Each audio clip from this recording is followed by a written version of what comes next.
আর গাড়িতে অল্প চালিয়ে যাও, তাহলেই দেখবে সব ঠিক হয়ে গেছে। বৌদি কিসের ইঞ্জিনের কথা বলতেছো? আমার তো কোনো ইঞ্জিন নেই।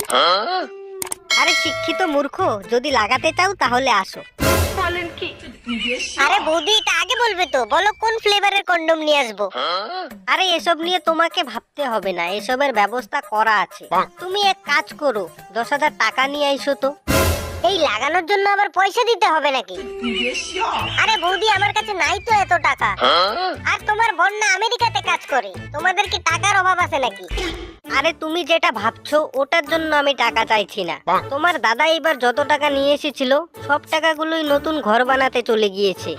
তোমাকে তো বললামই, সবে 5 দিন হলো তোমার দাদা আবার গিয়েছে, তো হাতে এখন 1 টাকাও নেই। তোমার দাদা 1 মাস কাজ না করার আগে তো আর স্যালারি পাবে না।